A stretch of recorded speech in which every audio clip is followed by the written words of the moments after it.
Hello everyone, welcome to Pitambra Educators.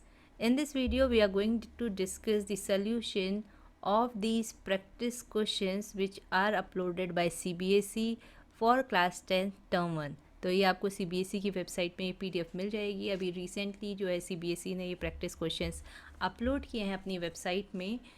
So let's begin solving these MCQs. कुछ MCQs इसमें easy हैं but कुछ ऐसे हैं जिनमें थोड़ा सा आपको माइंड लगाना पड़ेगा, थोड़ा टाइम लग सकता है सॉल्व करते हुए.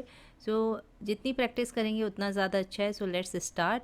Savita has a lamp placed at the center of square yard. So there is a square yard in which lamp is there. Each side 20 meter. So 20 meter है square की side. The light of the lamp covers a circle of radius 10 meter on yard. तो इसमें जो इसकी light पड़ रही है वो 10 मीटर वाले रेडियस पे को कवर कर रही है सेंटर को, सर्कल को. What area of the yard is not let by the lamp. तो ये तो बहुत ईजी क्वेश्चन है कि कौन सा नहीं लेट है. तो ये जो बचा हुआ एरिया है तो ये इसमें क्या होगा, आपको जो भी स्क्वायर का एरिया है माइनस करना होगा सर्कल के एरिया से. सो वी नो स्क्वायर का एरिया आपका क्या होता है, side into side, that is 20 into 20. So that will be 400. तो 400 में से क्या माइनस होगा आपका, सर्कल का एरिया. सर्कल का एरिया आपका होता है pi R square. It means pi तो आप देखिए सारे आंसर्स में है, तो आंसर भी जो भी ऑप्शंस है उनको भी देख लीजिएगा. तो सब में पाई है तो पाई को सॉल्व करने की ज़रूरत नहीं है, उसमें टाइम वेस्ट करने की ज़रूरत नहीं है. 10 का square means 100. So 10 into 10 that is 100. तो आंसर हो गया 400 माइनस 100 पाई. तो यहाँ पे आपका जो है option D is the correct option. Let's see second one. In triangle ABC, angle X ratio angle Y equals to 1 ratio 2 and we have to find the value of 10x. तो अगर हमें x angle की value पता चल जाएगी तो हम easily 10x की वैल्यू निकाल सकते हैं. तो हमें x एंगल की वैल्यू फाइंड करनी है. सो यार दिस एंगल इज़ 90, b जो है 90 है, तो a और c मिला के आपके 90 हो गई, क्योंकि ये टोटल जो भी सम होता है एंगल्स का ऑफ अ ट्राइंगल इज़ 180. तो ये अकेला 90 है. So we know x plus Y equals to 90. तो अब हम x की वैल्यू तो जब हम निकाल ही सकते हैं, क्योंकि हमें x प्लस वाई की एक्चुअल वैल्यू पता है और x और y का रेशियो पता है. सो हम एंगल x कैसे फाइंड करेंगे, एंगल x का जो रेशियो है that is 1 upon sum of ratios, it means 1 plus 2 into जो भी एक्चुअल वैल्यू होती है, इनकी सम की जो एक्चुअल वैल्यू होती है दैट इज़ 90. तो यहाँ पे आपका आ गया 1/3 इंटू 90. सो 3 1 जा 3, 330 जा. सो 30 1030 की वैल्यू क्या होती है, 1030 की वैल्यू आपको पता होगा 1/√3 होती है. So these are easy MCQs, ये आप इजीली कर लेंगे. बट इसके लिए आपको रेशियो अगर पता है कैसे निकालते हैं रेशियो की हेल्प से values, so you will be able to find it. Now question number third, which of the following numbers can be written as a non-terminating but recurring decimal expansion. तो हमें पता है कि non terminating recurring decimal expansion कब होता है, जब कोई भी नंबर जो है p/q के फॉर्म का रेशनल नंबर, उसका जो q है उसका प्राइम फैक्टराइजेशन जो है वो 2 to the power m 5 to the power n के फॉर्म का नहीं होता है. तो अगर हम देखेंगे तो इसमें 2 टू द पावर 3 हो रहा है, जबकि इस केस में अगर हम देखेंगे तो 2 टू द पावर 2 इंटू 3 हो रहा है. तो ये जो है इस फॉर्म का नहीं है, इसमें 2 और 5 के अलावा जो है 3 भी आ गया है. तो it can be written as non terminating and recurring decimal. So option D is the correct option. Now fourth one, in the given figure below O is the center of the circle, PR and RQ are the chords. So PR and RQ are the chords of the circle. Radius is 5. So obviously ये भी 5 होगा, ये भी 5 होगा, तो ये total जो हो गया आपका 10 है. PR is 8 and QR is 6. PRQ is 90 degree. What is the approximate area of shaded region. तो पहले तो इसका शेडेड रीजन का कैसे निकालेंगे, दिस इज़ सेमी सर्कल. तो सेमी सर्कल का एरिया क्या हो गया आपका, pi R square upon 2. So it means pi into area is R is 5, so 25 upon 2. This is the area, it means 25/2 पाई. तो किस केस में 25/2 पाई, इन दो केस में माइनस करना है. यहाँ पे हमें ओब्वियसली शेडेड पोर्शन का जब एरिया निकालना है तो हमें सेमी सर्कल में से इस ट्राइंगल को माइनस करना है. तो इसके लिए ट्राइंगल का एरिया क्या होगा, हाफ बेस इंटू हाइट. जब भी राइट एंगल ट्राइंगल होता है तो half base into height area होता है. सो यहाँ पे बेस आपका है 8 और आपकी हाइट हो गई लेट्स से 6, तो 2 4 ज़ा 8, सो 4 6 ज़ा 24। जब आपने देख लिया था वैसे माइनस करना है तो इन दोनों में से ऑब्वियसली ऑप्शन बी ही सही होगा, बट एक बार सॉल्व करना ज़रूरी है। Now question number 5, shown below are the graphs of lines y minus 2x equals to 0। तो इस ग्राफ में ये x एक्सिस है और ये y एक्सिस है, आप देख सकते हैं, और ये लाइन दी है आपको y minus 2x equals to 0। ये वाली लाइन जो है px plus qy equals to r and this third line is x plus y equals to 6। और आपसे क्वेश्चन में पूछा है which of these is the solution for the pair of the equation. हमें ये दो इक्वेशन दी है, इनका हमें सोल्यूशन फाइंड करना है। तो सोल्यूशन क्या होता है, इट मीन्स x की वैल्यू और y की वैल्यू। अब एक बार अगर आपने ऑप्शन डी देखा तो आपको लगेगा कि येस हम इन इक्वेशन का जो है सोल्यूशन नहीं फाइंड कर सकते क्योंकि पी और क्यू की वैल्यू हमें पता ही नहीं है, और यहाँ पे एक से ज़्यादा अननोन, दो से ज़्यादा अननोन वेरिएबल आ गए हैं, और यहाँ पे आपका क्या है कि दो इक्वेशन है, तो आपको लगेगा कि हम इसका जो भी वैल्यू है वो नहीं निकाल सकते हैं। तो दैट इज़ रॉन्ग। हमें क्या करना है, हमें यहाँ ग्राफ के थ्रू इन इक्वेशंस की सोल्यूशन फाइंड करना है, क्योंकि हमें पता है जब भी दो लाइन जहाँ पे इंटरसेक्ट करती है इट मीन्स वहाँ पे उसका एक इंटरसेक्टिंग लाइंस का एक सोल्यूशन होता है। सो यहाँ पे हम देखेंगे कि ये दोनों लाइन जिसका हमें सोल्यूशन फाइंड करना है वो दोनों लाइन जो है कहाँ पे इंटरसेक्ट कर रही है। So x plus Y equals to 6 and P X plus Q Y equals to R, ये यहाँ पे इंटरसेक्ट कर रही है। सो इट मीन्स इनका जो सोल्यूशन है वो ये कोऑर्डिनेट होगा। तो इसका सोल्यूशन क्या होगा, आपका x कोऑर्डिनेट है 4 एंड y कोऑर्डिनेट है आपका 2। So 4, 2 is the coordinate. इसका मतलब सोल्यूशन क्या हो गया आपका, x equals to 4 and y equals to 2। So here option B is the correct option. Sixth question, a vessel having 30 metre cube of water. तो ये वाटर की वॉल्यूम है, इसमें जो है 30 मीटर क्यूब वाटर है। It is empty through 2 openings. तो यहाँ पे 2 ओपनिंग्स हैं जिसमें से कि वाटर निकल रहा है। One small and other is large. Water flows out through the smaller opening at u metre cube per hour. तो एक आर में आपका इसमें से u मीटर क्यूब वाटर निकल गया। And through the larger one, जो लार्जर वन है उसमें से आपका v मीटर क्यूब 1 आर में निकल रहा है। तो ये 1 आर की दोनों की वॉल्यूम है कि इसमें से 1 आर में से u मीटर क्यूब निकल गया, इसमें से v मीटर क्यूब निकल गया। And given is 3u plus 2v equals to 70। तो आपको एक इक्वेशन तो यहाँ पे दी है 3u plus 2v equals to 70 and the vessel gets fully emptied in 1 hour. तो 1 आर में ही ये सारा पानी जो है इसमें से निकल गया है। तो 1 आर में यहाँ से कितना पानी निकला है u, और यहाँ से कितना पानी निकला है v, तो इनको मिला के ही तो सारा पानी निकल गया, दैट इज़ 30 मीटर क्यूब। तो एक इक्वेशन आपकी इस पूरे से निकल गया, इस पूरी ये जो भी यहाँ पे लाइंस दी हैं इससे आपकी फर्स्ट इक्वेशन आ गई, दैट इज़, और we can say second equation आ गई, that is u plus v equals to 30। और एक इक्वेशन आपकी ऑलरेडी दी थी 3u plus 2v equals to 70। अब सिंपली आपको इसे जल्दी से सॉल्व कर लेना है। यहाँ पे हम 3 देन 90, और आप इसको अब माइनस कर देंगे। तो यहाँ पे हम एलिमिनेशन मेथड इजीली क्या करता है, सॉल्यूशन फाइंड कर लेता है, तो हम एलिमिनेशन मेथड ही यूज़ करेंगे। सो 3 मल्टीप्लाई कर लिया हमने सेकेंड इक्वेशन से, so it is 3u plus 3v and 90। अब हम यहाँ पे इनके साइन चेंज कर देंगे, this is cut. Now v minus v हो गया, ये इक्वल्स टू -20।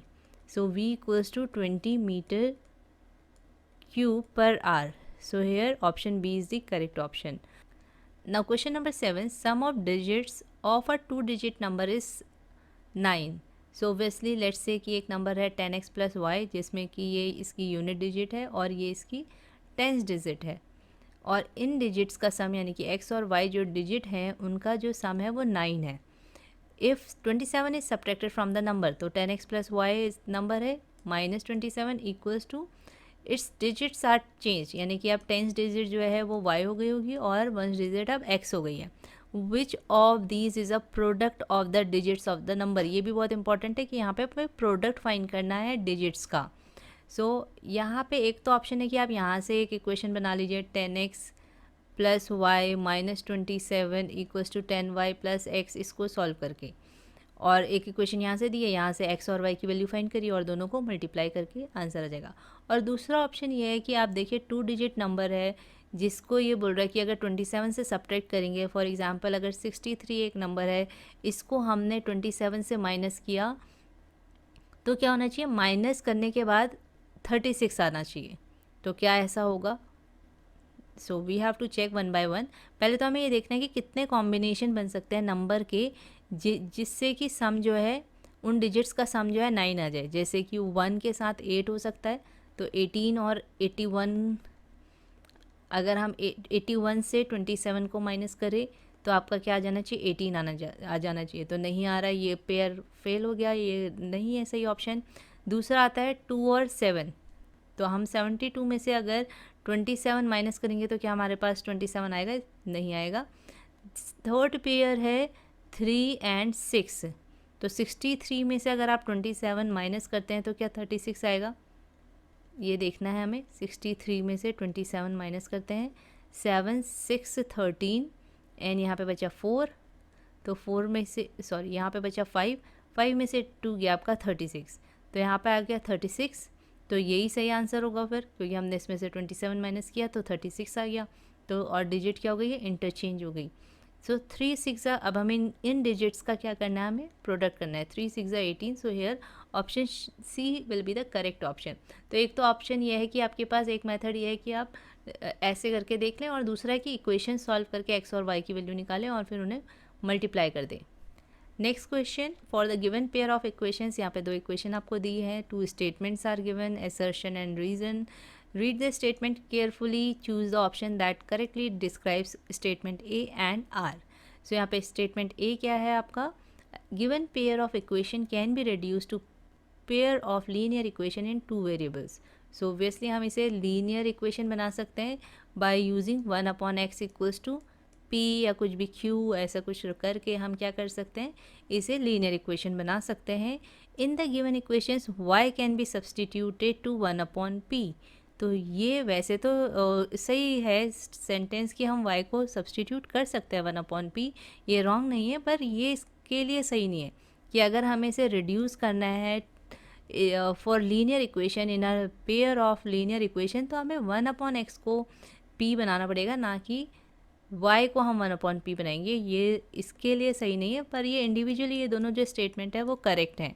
तो यहाँ पे क्या आ जाएगा, both a and r are true, but r is not the correct explanation for a। So here eighth answer of eighth question is option B. Question number 9, how many zeros does x minus 2 x plus 3 have. तो obviously एक zero यहाँ से आ जाएगा, x equals to 2, और दूसरा आ जाएगा x equals to minus 3। तो कितने जीरोज़ हुए इसमें, 2 zeros. So here option C is the correct option. Next 1/tan theta plus cot theta, तो हमें यहाँ पे से सही आंसर ढूंढना है। तो what we will do, we will convert it into sine and cos. तो हम 10 को क्या लिख सकते हैं, sine theta upon cos theta plus cos theta upon sine theta. अब आप यहाँ पे क्या करेंगे, इसका एलसीएम ले लेंगे। So it will B 1 upon cos theta sine theta, ये आ गया एलसीएम इसका डिनोमिनेटर्स का। देन यहाँ पे क्या हो जाएगा, साइन स्क्वायर थीटा, क्योंकि कॉस थीटा तो है बट साइन थीटा नहीं है, तो ऊपर जाके मल्टीप्लाई होगा, sign square theta plus cos square theta. ये जो डिनोमिनेटर होगा ये ऊपर चला जाएगा, कॉस थीटा साइन थीटा, और नीचे बच जाएगा sign square theta plus cos square theta, जो कि होता है 1। तो यहाँ पे हमारा आंसर आ गया cos theta sine theta, that is option A. Now question number 11, this is a little bit difficult question, so let's see it. P Q are is a right angle triangle which is right angled at P and a perpendicular PS is drawn from P to QR। यानी कि ये भी perpendicular है, तो यहाँ पे दो क्या 3 राइट एंगल ट्राइंगल बने हैं, एक QPR, एक QSP, एक PSR। Now let's C, we have to find what is RS ratio SQ, and PR equals to 5 is given and PQ equals to 12 is given। So how we will find these ratios, जब हमें R S और Q S की value find पता होगी तभी हम ये ratio find कर सकते हैं। So how we are going to find this value, तो सबसे पहले हम क्यू आर की वैल्यू निकालेंगे।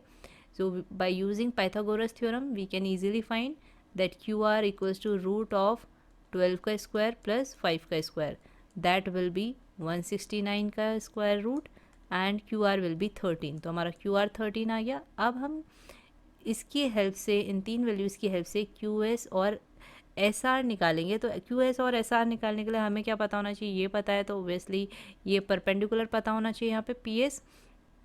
तो अगर हमें पी एस पता चल गया और इनके हाइपोटेनस हमें पता है क्योंकि ये राइट एंगल ट्रायंगल है, तो क्यू एस और एस आर भी निकल जाएगा।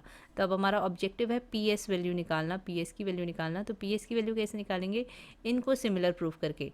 ये वाला ट्राइंगल और ये वाला ट्राइंगल सिमिलर प्रूफ हो सकता है। कौन से की बात कर रहे हैं हम, ट्राइंगल क्यू पी एस जो है सिमिलर होगा ट्राइंगल क्यू पी आर के।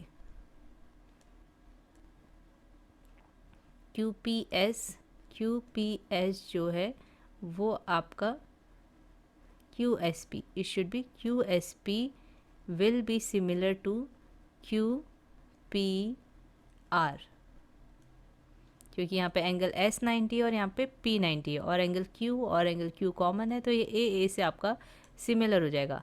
अब हम इसके जो भी कॉरस्पॉन्डिंग साइड्स हैं उन्हें सेम रेशियो में लिख सकते हैं। Q S upon Q P equals to S P upon P R equals to Q P upon Q are.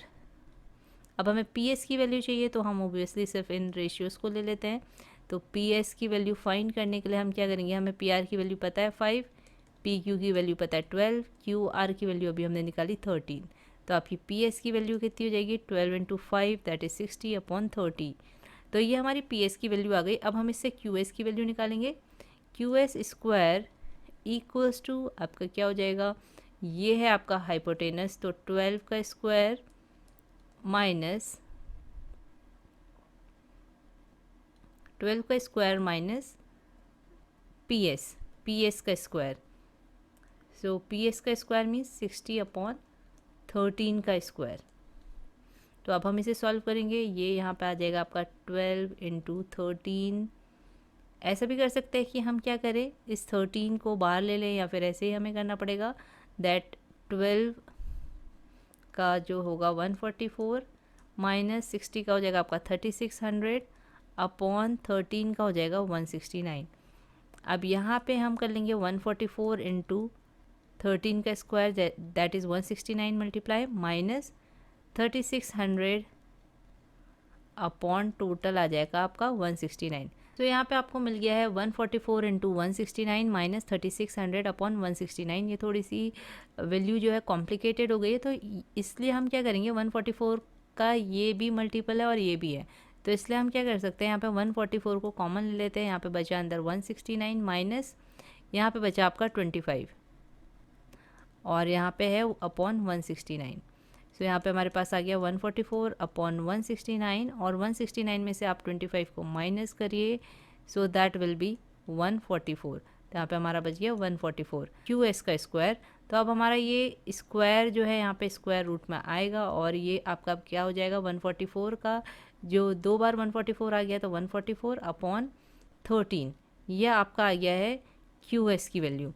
Now we have to find R S value of R S, so we will do R S square. R S square क्या हो जाएगा, हम देखते हैं यहाँ पे आपका यह हाइपोटेनस है, तो 5 का स्क्वायर माइनस पी एस का स्क्वायर मीन्स पी एस की वैल्यू आपकी कितनी है यहाँ पे 60 अपॉन 13 का होल स्क्वायर।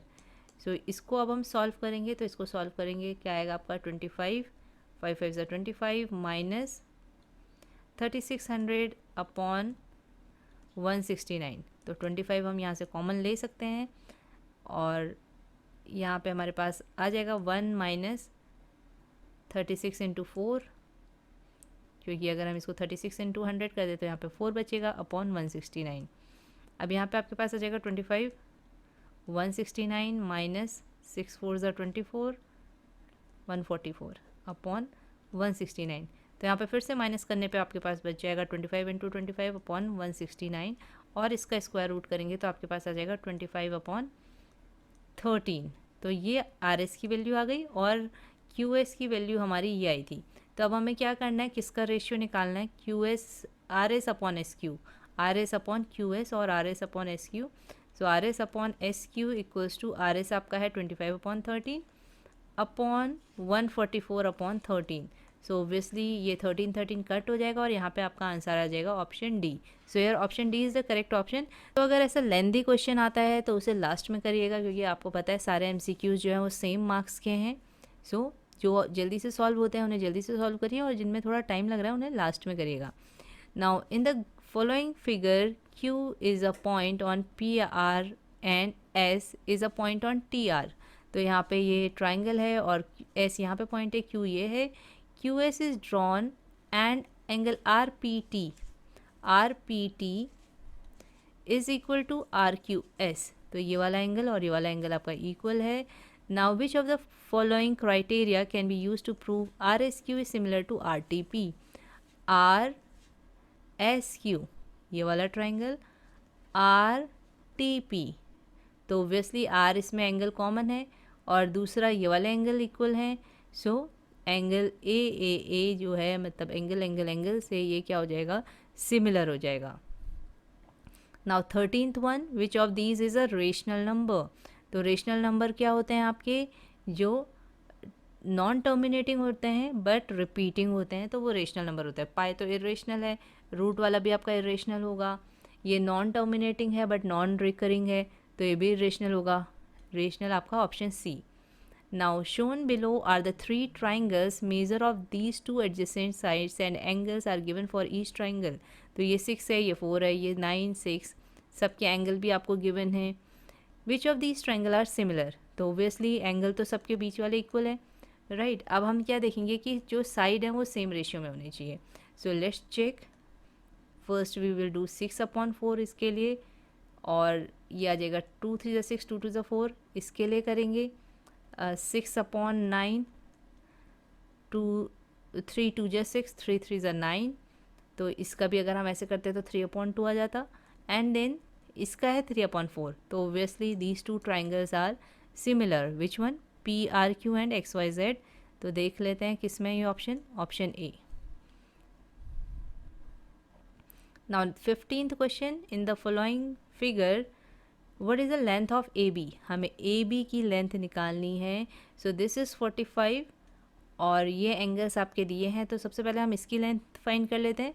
सो यहाँ पे आपका हो जाएगा 1045 इक्वल्स टू 45, ये 45 डिग्री है, ये एंगल है आपका 45/x। तो 1045 कितना होता है आपका 1 होता है, एंड x इक्वल्स टू आपका आ गया 45। अब हम इस पूरे ट्राइंगल को लेके निकालेंगे, आपको किसकी लेंथ निकालनी है, AB की। सो लेट्स सी, अब क्या हो जाएगा 1030। अब हम इस पूरे कंप्लीट ट्राइंगल को लेके निकालेंगे, 1030 इक्वल्स टू 45/, ये वाला AB प्लस BC। तो BC की वैल्यू अभी हमने निकाल लिया, दैट इज़ x, जो कि है आपका 45, तो हम यहाँ पे 45 रख लेंगे, और AB अब हमें निकालना है। So 1030 is 1/√3 equals to 45 AB plus 45। So let's solve it quickly. ये AB प्लस 45 ऊपर आ जाएगा इधर, और इधर हो जाएगा आपका 45√3। अब बस आपको क्या करना है, 45 को इधर ले जाना है, तो 45√3 माइनस 45, और फिर 45 कॉमन लेंगे तो √3 minus 1। So this is the answer, 45√3 minus 1।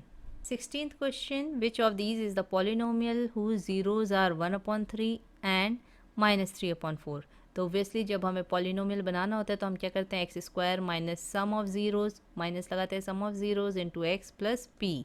तो जल्दी से p देख लेते हैं क्या हो जाएगा। अगर हम इनका प्रोडक्ट निकालते हैं ज़ीरोज़ का, तो 3 से 3 कट हो जाएगा, तो आ जाएगा आपका -1/4।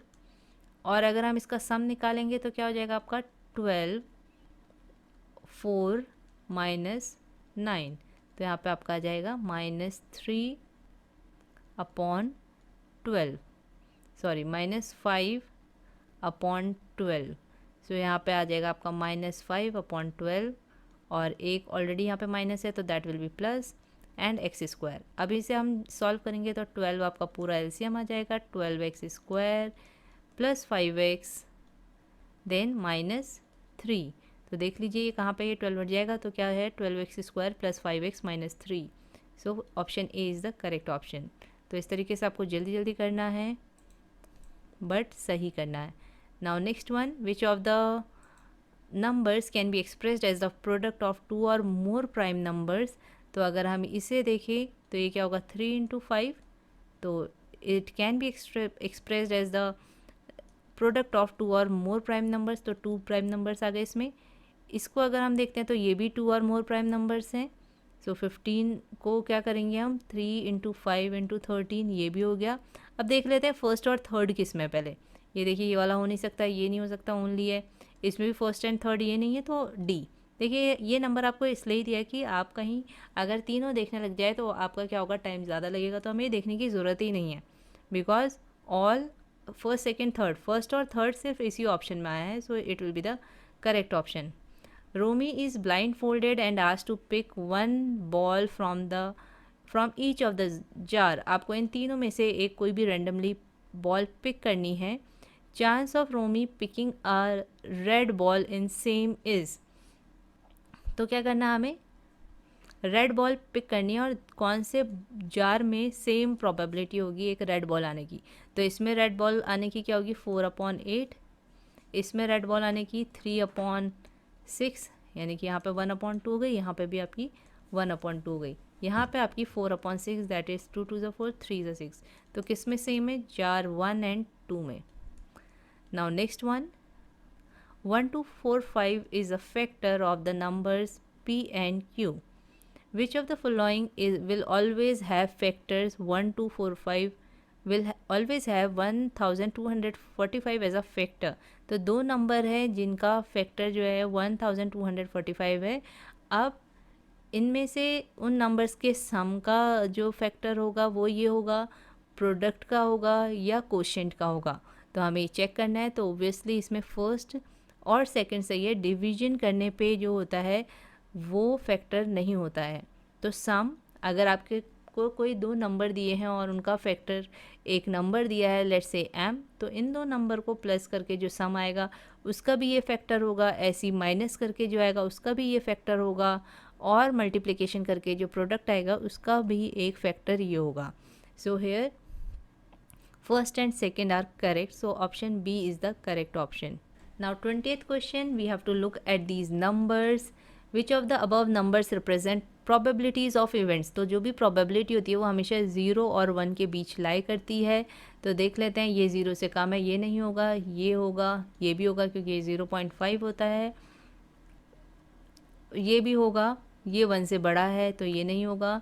99% मीन्स ये भी probability है, अगर आप इसको 99/100 करके देखेंगे तो आपका जो है 0.99 आएगा, तो वो भी सही है। So here second, third, fourth and sixth are correct, it means option D is the correct option. Now let's see 21st question. A fire engine standing near the building extend its ladder to a length of 10 metres, तो ये 10 metre है, to reach a certain window in the building. तो यहाँ पे building है आपकी। What is the height of the window from the ground? तो हमें ग्राउंड से इसकी हाइट निकालनी है। तो ऑब्वियसली ये जो है आपकी 3 है, यहाँ से हम ऐसे लाइन ड्रॉ कर देंगे, ये आपका 90 डिग्री हो गया। ये 6 है तो ऑब्वियसली ये भी आपकी 6 हो गई। अब यहाँ से आप इसकी लेंथ तो निकाल ही सकते हैं और उसमें फिर हम 3 प्लस कर देंगे। तो ये जल्दी से करते हैं, 10 का स्क्वायर माइनस आपका हो जाएगा 6 का स्क्वायर, और इसका स्क्वायर रूट निकालेंगे तो आपकी इतनी वाली जो ये लेंथ है, let's say this is A B, तो ए बी निकल जाएगी आपकी। तो ये कितना हो जाएगा 100 minus 36, that is 64 root, it means 8 आ गई आपकी ए बी, और 8 में आपका ये 3 एक्स्ट्रा जो लेंथ है that is 11। So here option D is the correct option.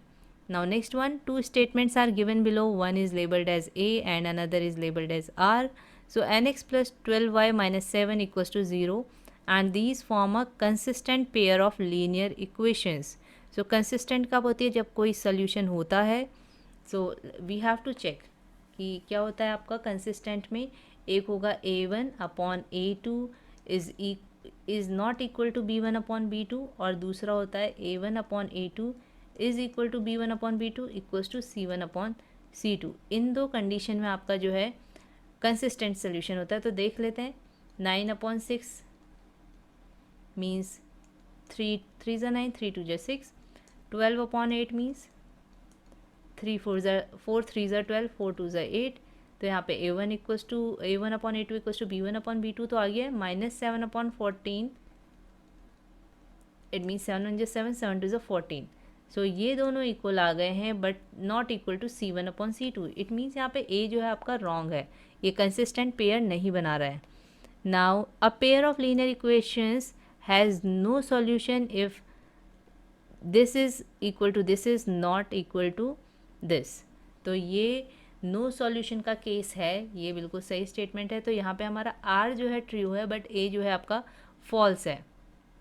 So here option D is the correct option. तो ए फॉल्स हो गया ना, क्योंकि यहाँ पे आपका a1 equals to b1 is not equal to c1 upon c2 आ गया. तो जो कि नो सॉल्यूशन का केस होता है तो उसमें inconsistent pair of linear equation बनेगा, ना कि कंसिस्टेंट. तो ए आपका फॉल्स हो गया और आर आपका ट्रू हो गया. So here option D is the correct option. Now let's see the next one. Two identical fair dice, 2 dice are there, जिसमें आपका 1 to 6 नंबर लिखें अलग अलग फेसेस पे, और यहाँ पे भी 1 to 6. दोनों को हम साइमल्टेनियसली टॉस करते हैं तो ओब्वियसली कितने टोटल रिजल्ट्स आते हैं 36. आपने पढ़ा होगा 1,1 1,2 1,3 ऐसे करके 1,6 तक जाता है, फिर 2,1 2,2 ऐसे ही लास्ट में आपका 6,6 आता है. तो टोटल रिजल्ट जो होता है 36 होते हैं. What is the probability that product of numbers that turn up is 12. तो कब 12 होगा? एक 2,6 के केस में होगा, एक 3,4 के केस में होगा, एक 4,3 के केस में होगा, और एक 6,2 के केस में होगा. So these 4 are there. तो इस केस में हम क्या कर लेंगे कि 4/36 हो जाएगा. It means 1/9. So here option B is the correct option. Now let's see 24th one. How many zeros does the polynomial have. तो ऑब्वियसली एक क्वाड्रेटिक पॉलिनोमियल है तो इसमें कितने ज़ीरोज़ होंगे? 2 zeros. What is the value of q if p/2 plus 36 equals to 2 and 2p minus 2q equals to 10. तो इसको आप सॉल्व कर लीजिएगा जल्दी से. 2p मीन्स यहाँ पे इसको हम 2 कॉमन ले लेते हैं तो क्या हो जाएगा आपका p minus Q equals to 5, और इसको 2 से मल्टीप्लाई कर देंगे तो क्या हो जाएगा p प्लस 2 3 ज़ा 6q इक्वल्स टू, फिर ये 2 यहाँ ट्रांसफर हो जाएगा तो 12. आपको जो भी मेथड इजी लगता है, चाहे वो एलिमिनेशन हो या सब्सटीट्यूशन हो, जिससे भी आपके आंसर सही आते हैं उसे ऑप्ट करिएगा आप. तो यहाँ माइनस हो गया, यहाँ माइनस हो गया, यहाँ माइनस हो गया, ये कट. सो ये हो जाएगा आपका -7q, ये भी -7. यहाँ से q इक्वल्स टू आपका आ जाएगा 1. सो यार option A is the correct option. Now let's see the 26th question. What is the value of k such that following pair of equations have infinitely many solution. तो ये condition आपको याद होनी चाहिए कि infinitely many solutions के लिए क्या कंडीशन होती है. a1/a2 equals to b1/b2 equals to c1/c2. तो यहाँ पे आपको a1 a2 क्या होता है? a1 होता है फर्स्ट इक्वेशन में x का कोफिशिएंट, ऐसी सेकेंड इक्वेशन में x का कोफिशिएंट जो होता है वो a2 होता है.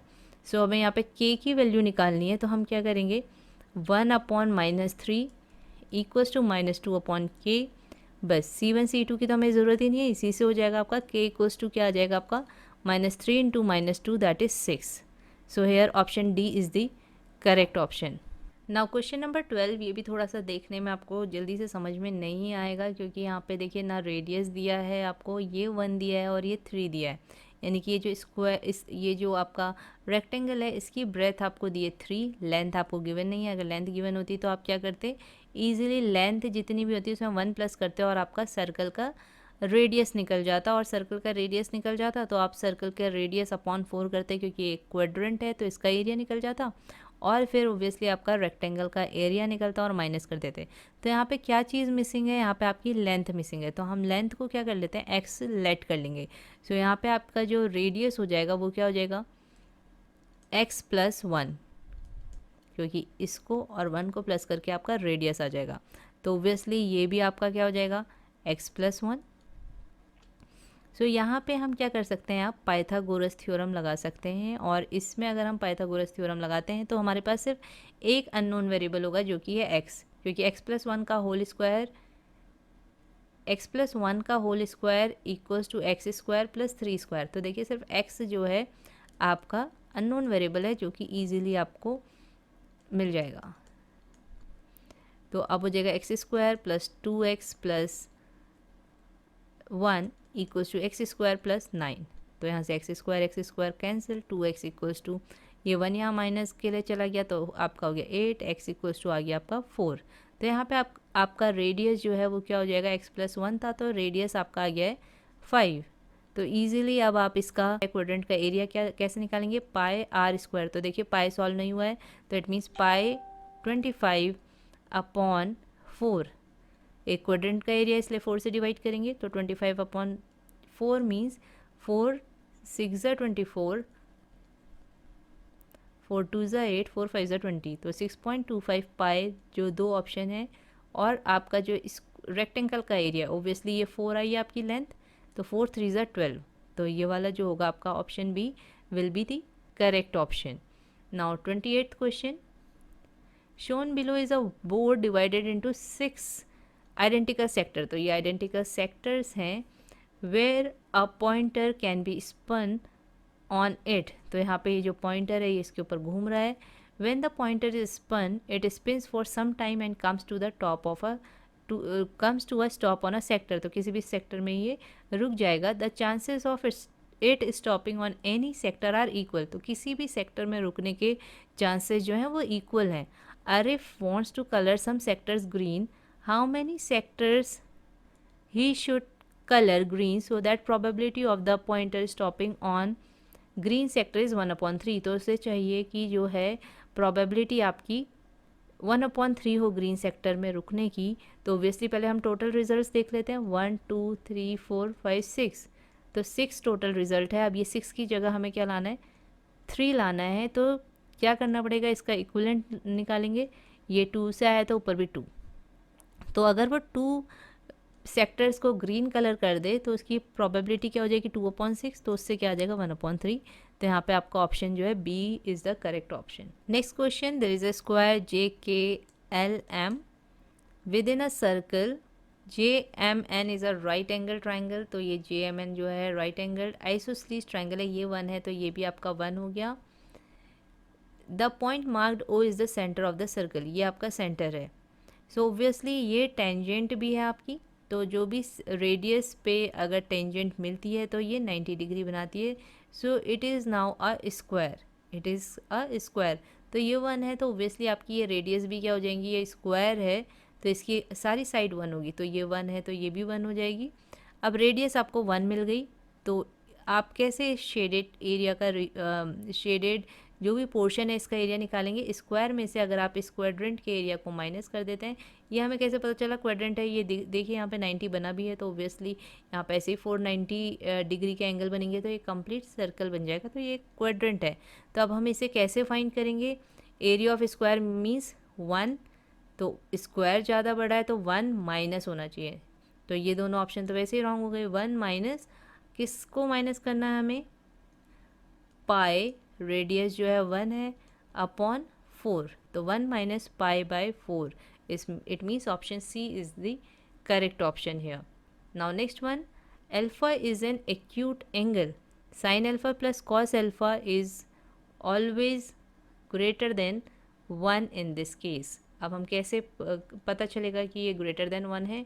लेट्स से कि आपका जो एक्यूट एंगल होता है वो किस में लाई करता है, 0 से ग्रेटर होता है और लेस देन 90 होता है। तो यहाँ पे अगर लेट्स से साइन 30 है और ऐसे ही आपका कॉस 60 है, तो अब अगर आप इन्हें ऐड करते हैं तो ऑब्वियसली जो आपकी वैल्यू आएगी वो ग्रेटर देन 1 आएगी। So here option A is the correct option. Next 31st one, DE is parallel to AC and DF is parallel to AE। तो आपकी जो DE है, DE AC के पैरेलल है और DF आपकी AE के पैरेलल है। तो पैरेलल वाले केस में आपकी BPT थ्योरम लगेगी। And what you have to find, which of these is equal to BF upon FE। तो जब आपकी ये पैरेलल थी तो आपका क्या हो जाएगा, AD upon DB equals to FE upon BF। और जब ये वाली पैरेलल है तो क्या होगा, फिर से AD upon DB equals to E C upon B E. तो ये दोनों आपस में इक्वल हो जाएंगे because L H S equal है, तो B F upon F E जो है आपका किसके इक्वल हो जाएगा, B E upon E C के। So it means option B is the correct option. Now 32, X axis divides the point the join of this in the ratio. तो X axis है तो ओबियसली इसका जो Y होगा वो zero होगा, तो इस तरीके से कोऑर्डिनेट होंगे। और आपको निकालना है कि रेशियो, तो रेशियो के लिए हम क्या करेंगे, अगर हमें एक लाइन है, यहाँ पे पॉइंट्स दिए हैं वो क्या है आपके 2, -3 और 5, 6। सो ये जो क्वेश्चन है ये क्या कह रहा है कि दो पॉइंट्स हैं 2, -3 एंड 5, 6, इनको जो है इनके जॉइन को डिवाइड कर रहा है एक पॉइंट जो कि एक्स एक्सेस में है, तो उसका वाई जो होगा वो ज़ीरो होगा। तो ये किस रेशियो में इन्हें डिवाइड करेगा, तो इसके लिए हम क्या करते हैं, we put the formula that is, let's say कि k रेशियो 1 है जो रेशियो है, तो अब हम ये y कोऑर्डिनेट को ले लेंगे। So it will be m x y2 that is 6 plus 1 into -3 upon k plus 1 equals to, coordinate है आपका 0, तो क्या हो जाएगा, that should be k instead of m, 6k -3 equals to 0, k equals to 3/6 that is 1/2, it means k equals to 1/2, तो ratio क्या हो गया आपका 1:2। so it means A is the correct option for question number 32. Next question, a number of form 8 to the power n where n is a natural number always greater than 1 can't be divisible by, तो ये किससे divisible होगा 8 to the power n, obviously इसके factors जो होंगे prime factor वो 2 × 2 × 2 होंगे, तो जब 2 होगा तभी ये डिवाइड होगा। सो यहाँ पे ये जो 40 है ये 8 × 5, तो यहाँ पे इसका प्राइम फैक्टर जो है 5 है, तो ओबियसली ये नॉट डिविजिबल होगा 5 से, तो here option B is the correct option. बाकी आप देखो तो ये सब 2 की पावर में ही है, इसके प्राइम फैक्टर निकालोगे तो 2 आएंगे, सो ये सही है, बट आपका जो नहीं डिविजिबल होगा वो है option B. Now fraction 7/q has a terminating decimal expansion. Which of these cannot be q? तो q में जब terminating decimal expansion होता है तो वो किस फॉर्म का होना चाहिए, 2 to the power m and 5 to the power n, where m and n are non negative integer. तो ये देखिए यहाँ पे आपका ये सही है, ये 2 to the power आपका कुछ होगा, ऐसे ही यहाँ पे 3 आ गया, ये बिल्कुल सही है, ये भी सही है, 5 आ सकता है, 2 के जो भी नंबर्स हैं वो आ सकते हैं 2 के मल्टीपल्स, बट 3 नहीं आ सकता, so here option B is the correct option. Question number 35, in the triangle P Q R S N T are 2 points and S T is parallel to P Q. तो यहाँ पे ये जो होंगे ये एंगल इक्वल होंगे, इसके through हम क्या कर सकते हैं, इन्हें सिमिलर भी कर सकते हैं, कौन से ट्राइंगल्स को, आर एस टी को आर पी क्यू से, ए के through. So here ratio of R T to T Q is 1:2। So here ये वाला जो है ये 1:2 है आपका, और आपको area of triangle R S T दिया है 100 स्क्वायर यूनिट, और हमें फाइंड करना है पी क्यू टी एस का एरिया। तो अगर हमें इस कंप्लीट ट्राइंगल का एरिया पता चल जाए तो हम उससे आर एस टी माइनस करेंगे और हमारा ये नीचे जो क्वाड्रिलेटरल है इसका एरिया आ जाएगा। सो वी नो जब दो ट्राइंगल सिमिलर होते हैं तो उनका जो एरिया का रेशियो होता है वो उनके कॉरस्पॉन्डिंग साइड्स के रेशियो का स्क्वायर के इक्वल होता है। So what is that, theorem के according area triangle R S T, obviously R S T आपके सिमिलर है, अभी मैंने आपको बोला था कि जब दो एंगल यहाँ पे इक्वल हैं ए के थ्रू ये आर एस टी जो है एंगल आर पी क्यू के सिमिलर हो जाएगा, तो area R S T equals to upon area R P Q equals to R T upon R Q का स्क्वायर। आर टी है 1x और टी क्यू है आपका 2x, तो ये हो जाएगा आपका आर क्यू 3x।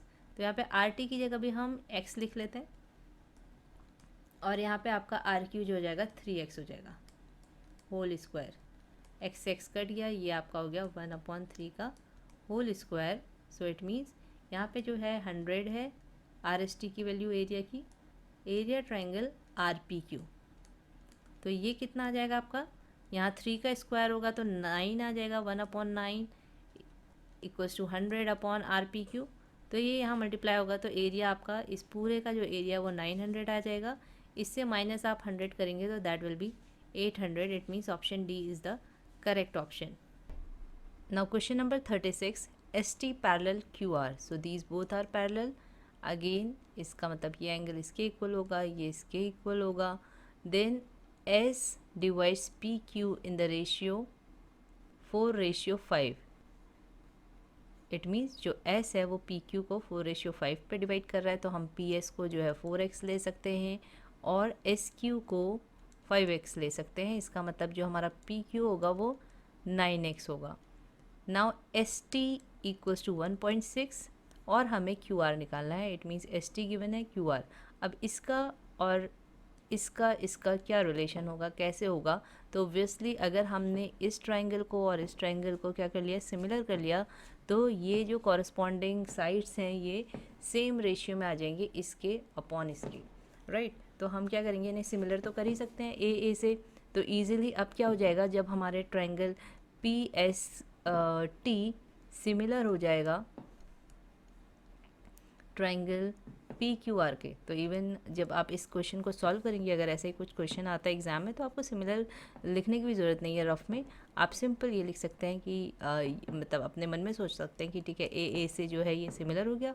फिर आप डायरेक्ट इसको लिख सकते हैं that P S upon P Q equals to S T upon Q R. और फिर इसमें आपको वैल्यू रखनी है, पी एस की वैल्यू आपकी है 4x and then PQ की वैल्यू है 9x equals to ST 1.6 upon QR. QR you have to find, x से x कट जाएगा एंड QR इधर आ जाएगा आपका ऊपर, क्रॉस मल्टीप्लिकेशन, इधर से QR आएगा 4 यहाँ पे 1.6 के डिनोमिनेटर में आ जाएगा और 9 आपका ऊपर चला जाएगा.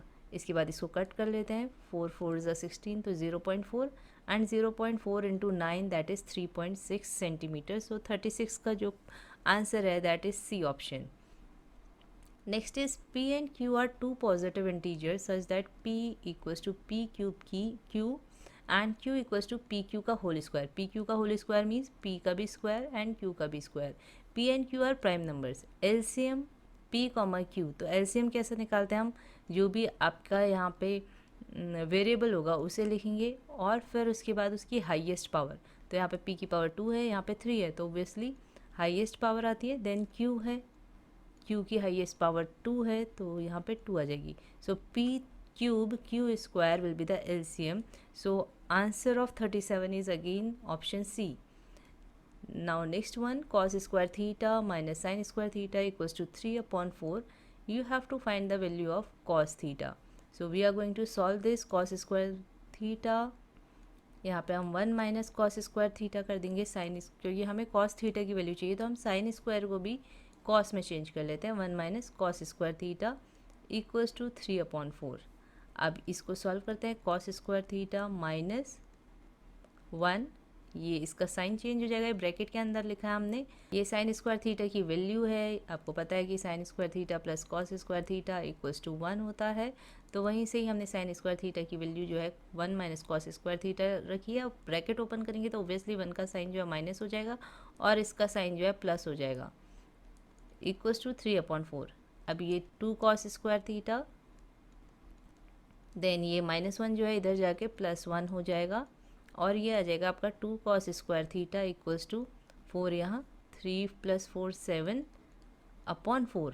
कॉस स्क्वायर थीटा ये जो 2 है ये यहाँ जाएगा तो 7/8 और ये जो स्क्वायर है ये यहाँ अंडर रूट में चला जाएगा. तो cos theta equals to √7/8. It means √7/8 या फिर होल में √7/8. So option D is the correct option for 38th question. Now 39th one. P and Q are zeros of the polynomial 4y² minus 4y plus 1. What is the value of 1/p plus 1/q plus pq? तो अगर हमें p और q की value पता चल जाए तो फिर हम इसमें वैल्यू पुट करके इजीली फाइंड कर लेंगे. तो ये इसके ज़ीरोज़ है, तो ज़ीरोज़ कैसे निकालते हैं, y की वैल्यू निकालनी पड़ेगी हमें. ये 2y का whole square minus 2 into 2y into 1 plus 1 बन रहा है. इट मीन्स 2y -1 का होल स्क्वायर, इसका मतलब y जो है 1/2 और y 1/2, दो बार दोनों जो ज़ीरोज़ हैं वो सेम होंगे, 1/2 1/2। तो यहाँ पे कैसा आएगा 1/2, इसका मतलब जो p है वो भी 1/2 है और q भी 1/2 है। तो 1/2 प्लस 1/1/2 प्लस 1/2 इंटू 1/2, तो ये हो जाएगा आपका 1/4। ये 2 आपका डिनोमिनेटर जो है यहाँ चला जाएगा तो 2 हो गया। इन द सेम वे ये भी आपका 2 हो जाएगा, तो ये हो गया 4 प्लस 1/4। अब आप इसको सॉल्व करेंगे तो क्या आ जाएगा आपका 16 प्लस 1/4 दैट इज़ 17/4। तो इसका आंसर हो गया आपका option D. Next question number 40, which of the following will have the maximum number of 6 when written in decimal form. तो इनको अगर हम डेसिमल फॉर्म में लिखेंगे तो सबसे ज़्यादा 6 किस में आएंगे, ये तो बहुत ईजी है, ये तो आपका 0.666 3 बार 6 आ रहा है। इसको अगर करते हैं तो सिंपल 0.5 आ जाएगा। इसको अगर आप करेंगे तो क्या आएगा आपका 0.6, और इसे अगर आप करते हैं तो क्या होगा, ये 22/3 है, तो पॉइंट लगाएंगे तो 0 होगा। 3 6 18, फिर से 2 आ गया, फिर यहाँ पे 0 लगेगा, फिर से 6, तो ये 6 जो है ये टर्मिनेट होगा ही नहीं, ये वाला डेसिमल एक्सपेंशन बार बार 6 आता रहेगा, क्योंकि आप 3 6 18 करेंगे फिर 2 आएगा, तो सबसे ज़्यादा जो है इसमें आएंगे। So that is D option will be the correct option for 40th question. Now this is a case study based question, कि इसमें आपको सिचुएशन दी है और इससे रिलेटेड फिर आपको 5 क्वेश्चंस दिए हैं जो आपको सॉल्व करने हैं। So let's see, look at the information given below and answer the questions that follows. So here top view of the stadium is given below. यहाँ पे ये आपको ऊपर से अगर स्टेडियम को देखेंगे तो आप इस तरीके से देखेगा that this is a jogging track and there is a badminton court at the center. तो ये badminton court है rectangular shape का। Stadium is surrounded by a jogging track. Track is semi-circular at the top and the bottom. तो ये एक semi circle है। Fountain converge at the centre of the respective semi circles. तो ये जो fountain है ये इस तरीके से उसके सेंटर पे यू कन्वर्ज हो रहा है। Jogging track has a uniform width of 2 metre, तो इसकी जो विड्थ है वो 2 मीटर है आपकी। And we have to take pi as 3.14 to find the answer. Now we have to find the area of the jogging track. तो हम area of the jogging track कैसे निकालेंगे, सबसे पहले ये जो है ये तो रेक्टेंगल है इसके, जिसकी लेंथ 40 है और विड्थ जो है वो 20 है। तो ये वाला अगर हम इसको फर्स्ट लिख दें, इसको सेकंड लिख दें, और ये वाला जो है थर्ड जॉगिंग ट्रैक, ये जो सेमी सर्कुलर है, और ये फोर्थ है। तो पहले हम फर्स्ट और सेकंड का निकाल लेते हैं। तो फर्स्ट का तो ऑब्वियसली 40 × 2 80 हो जाएगा, ऐसी सेकंड का फिर 80 हो जाएगा। अब हमें ये जो सर्कुलर है, ये सेमी सर्कुलर है, इनका निकालना है। तो ये जो दो सेमी सर्कुलर हैं ये मिलके एक कंप्लीट क्या बन जाएगा, ऐसे रिंग बन जाएगा। अब हमें रिंग का एरिया कैसे निकालते हैं, पाई r2 स्क्वायर माइनस r1 का स्क्वायर। तो r2 स्क्वायर मीन्स ये जो बड़ी वाली रेडियस होती है, और r1 मीन्स ये जो छोटी वाली इनर रेडियस होती है। तो आपकी ये वाली रेडियस कितनी है, देखिए ये डायमीटर है, 40 जो है इसका डायमीटर है, तो ओब्वियसली इतना कितना होगा 20। रेडियस जो है ये आउटर रेडियस जो है 20 होगा, तो इट मीन्स पाई 20 का स्क्वायर माइनस, अब इनर रेडियस में 2 माइनस हो जाएगा, इट मीन्स 18 का square. So it will B pi 400 minus 18 का स्क्वायर दैट इज़ 324। उसके बाद हम इसे सब्ट्रैक्ट कर लेंगे, 10 में से 4 गया 6, 9 में से 2 7, तो 76 पाई इंटू 76। तो हमें क्या करना है, पाई की वैल्यू जो है 3.14 है, तो 3.14 को आपको 76 से मल्टीप्लाई कर लेना है। 6 4 ज़ा 24, 2 6 1 ज़ा 6 7 8, 3 6 ज़ा 18, 7 4 ज़ा 28, 2 7 1 ज़ा 7 8 9, देन 3 7 ज़ा 21, और यहाँ पे 2 के बाद पॉइंट है, तो आपका यहाँ पे 2 डिजिट के बाद पॉइंट आ जाएगा। अब आपको इसको किससे प्लस करना है, 160 से। So here you will write 160। तो आप देख लीजिए 0.64 वाले दो हैं यहाँ पे, इन दोनों में से एक आंसर होगा। सो ऑब्वियसली यहाँ हो गया 398.64। सो option D is the correct option for 41st question. Now question number 42, what is the area occupied by the fountain shown below the court. तो हमें फाउंटेन का एरिया निकालना है जो कि बिलो द कोट है। अगर आप क्वेश्चन का फिगर देखेंगे ये, तो इसमें 2 फाउंटेन है, तो हमें इसका एरिया निकालना है। अब ये आपका जो है रेडियस है, ये जो 45 के ये जो एंगल बना रहा है ये आपके रेडियस हैं। तो ये पूरा कंप्लीट सेमी सर्कल है और यहाँ पे इसका सेंटर है और ये आपका रेडियस है। तो रेडियस से जो ये पार्ट फॉर्म होता है सर्कल का, दैट इज़ सेक्टर। तो हमें सेक्टर का एरिया कैसे फाइंड करते हैं, इसका जो डायमीटर है ये 40 है और ये रेडियस 20 है, ये कंप्लीट। तो इतना ये 2 मीटर विड्थ थी इसकी, तो ये क्या हो गया 18, ये अभी हमने देखा था। अब हम इसका जो एरिया ऑफ सेक्टर होता है वो होता है theta upon 360 into pi R square. तो थीटा यहाँ पे 45 है upon 360 into 3.14 into 18, R square है तो 2 बार 18 आ गया। 18 2 ज़ार 36, 0 2 से कट हो जाएगा, 2 9 जे 18, 2 10 ज़ा 20, यहाँ से 5 9 ज़ा 45, 5 2 ज़ा 10, ये 2 से ये कट हो रहा है आपका, 2 1 ज़ा 2, 2 5 ज़ा 10, 2 7 जो 14।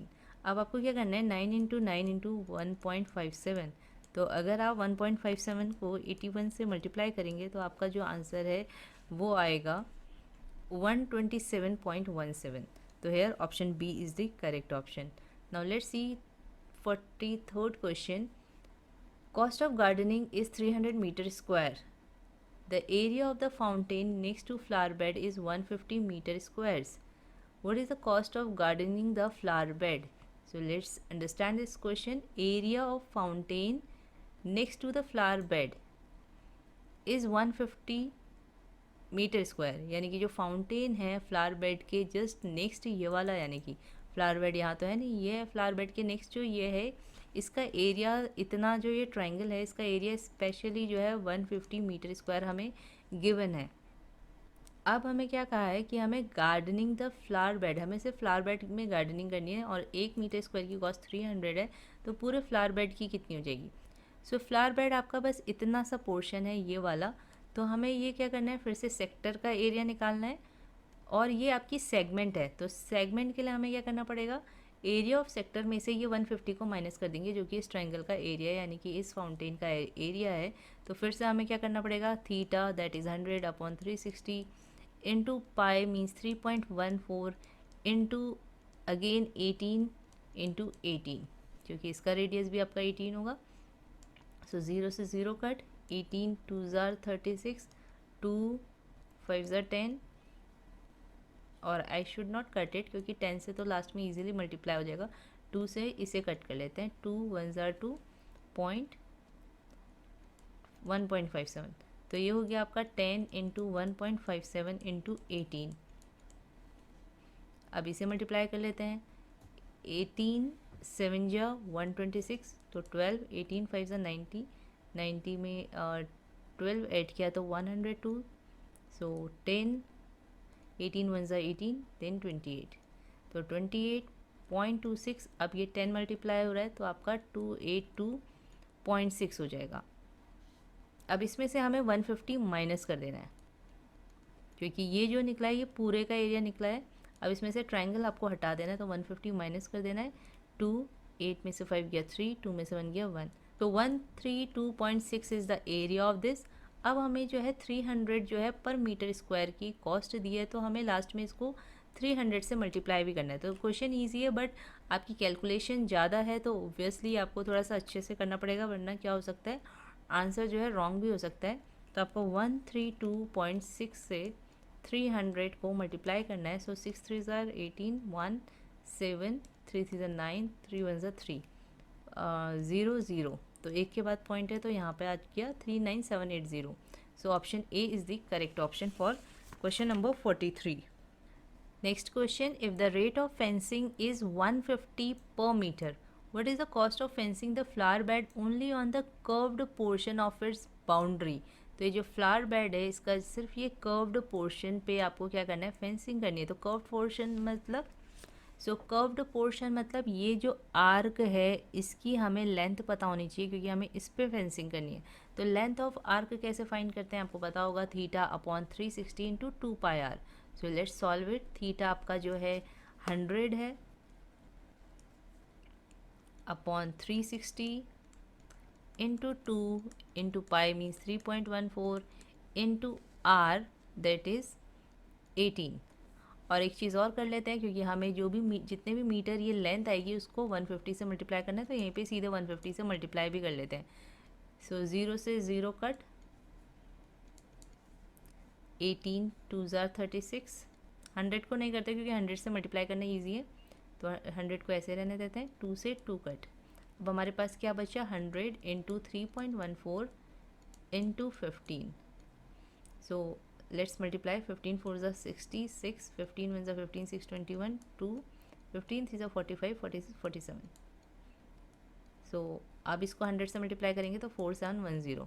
तो जब आप मल्टीप्लिकेशन करें, कैलकुलेशन करें, तो देखना कि किस तरीके से कैलकुलेशन जो है ईजी हो जाएगी, जल्दी से हो जाएगी। Next is what is the length of the boundary of the stadium. अब हमें पूरे स्टेडियम की जो लेंथ है बाउंड्री की वो फाइंड करनी है। सो लेट्स सी,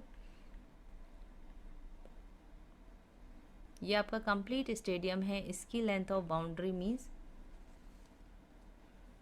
ये आपकी 40 है और इधर से भी 40 है।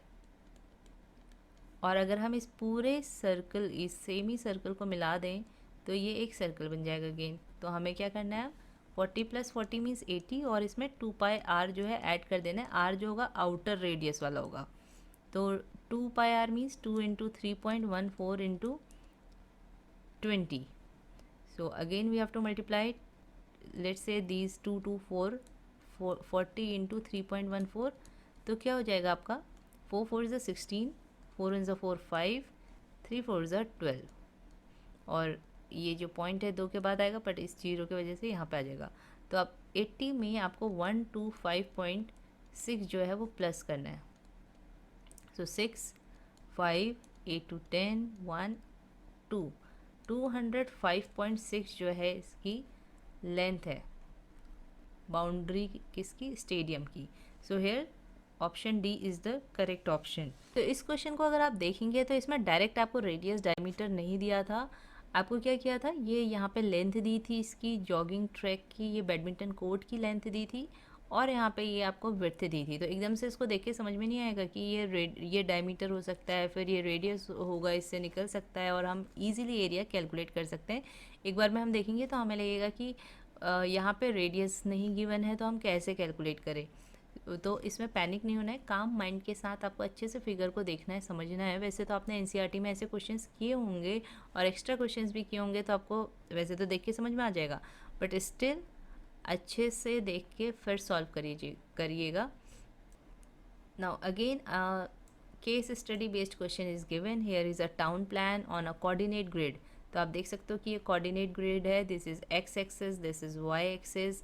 और अगर मैं इसका कोऑर्डिनेट पूछूं तो क्या होगा, ये जो पॉइंट है इट विल बी 2,1। ऐसे अगर मैं हाउस 7 का कोऑर्डिनेट पूछूंगी तो दैट विल बी 4,1। तो आप चाहो तो इन सब के कोऑर्डिनेट्स लिख भी सकते हो। 5,1 इसका हो जाएगा आपका, 5,2 इसका हो जाएगा 5,3, जिससे कि जब आप सॉल्व करो तो ईजी हो जाए। या तो पहले लिख सकते हो या फिर बाद में जब सॉल्व करना हो तब लिख सकते हैं। 4,3 4,2 3,2 2,2। So let's see first question. What is the first question? Which of the following pair of houses has the same abscissa and it is written x coordinate also, जिससे कि abscissa में confuse ना हो, abscissa means x coordinate। तो ऐसे कौन से pair of houses हैं जिनके x coordinate same है। So house number 5 and 6, let's see this pair। इनके देखिए x coordinate different है, house 5 and 7, 5 and 7। So obviously vertical में जो है एब्सिसा सेम होगी, सो 5 and 7 की सेम है। So here option B is the correct option. What is the distance between the school and house 1 along the path shown. तो यहाँ पे हमें डिस्टेंस फार्मूला लगाना पड़ेगा क्योंकि हमें डिस्टेंस निकालना है किसका, स्कूल एंड हाउस 1। तो हाउस 1 ये है आपका, तो पहले हाउस 1 के कोऑर्डिनेट पता होने चाहिए तभी आप डिस्टेंस फार्मूला लगा पाएंगे। 3,3 इसके कोऑर्डिनेट है, and house and school, school का आपका है, दिस इज़ योर स्कूल, तो इसका क्या है कोऑर्डिनेट 1,6। तो डिस्टेंस फार्मूला क्या होता है, root x2 - x1 that is 3 - 1 whole square plus 3 - 6 का whole square. So it will be 2 square minus 3 square, so it will be 4